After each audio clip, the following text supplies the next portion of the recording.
పై YCP trolls. AP deputy CM Pawan Kalyan వరద బాధితులకు భారీ ఎత్తున విరాళం ఇచ్చిన సంగతి తెలిసిందే. 2 తెలుగు రాష్ట్రాలకు ₹1,00,00,000 చొప్పున విరాళం ప్రకటించారు.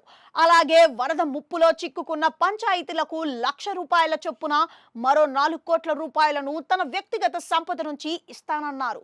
మొత్తం మీద అందరూ హీరోల కంటే అత్యధికంగా 6 కోట్లు భారీ విరాళాన్ని ప్రకటించారు. వరద బాధితులను తాను పరామర్శించడం లేదని వైసీపీ చేస్తున్న ఆరోపణలపై పవన్ ఇప్పుడు స్పందించారు. తాను వరద ప్రభావిత ప్రాంతాల్లో పర్యటిస్తే సహాయక చర్యలకు ఆటంకం కలుగుతుందన్నారు. అభిమానులంతా తనను చుట్టుముడతారని, దీంతో అసలు పనికి ఇబ్బంది ఏర్పడుతుందన్నారు.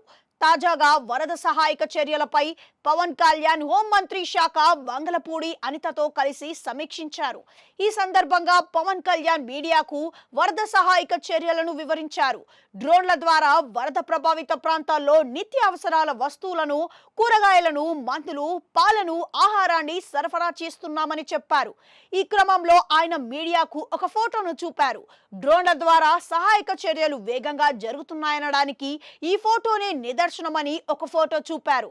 ఆ ఫోటోలో ఒక వృద్ధురాలికి డ్రోన్ ద్వారా ఆహారం, ఇతర పదార్థాలు అందిస్తున్నట్లుగా ఉంది.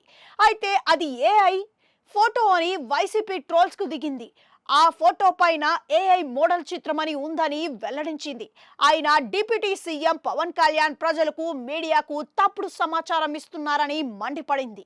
ఏఐ చిత్రానికి సాధారణ చిత్రాలకు కూడా ఆయనకు తేడా తెలియదని ట్రోల్ చేసింది. కూటమి ప్రభుత్వం ఫేక్ ప్రచారాలు చేసుకుంటుందని ఎద్దేవా చేసింది.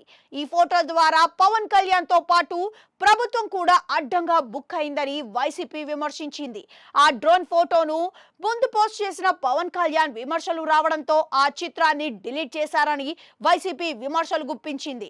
వరద బాధితుల్లో ప్రజలు ఉంటే సహాయం చేయకపోగా ప్యాకేజ్ తీసుకొని చంద్రబాబు భజనలో పవన్ మునిగి తేలుతున్నాడని ఆరోపించింది.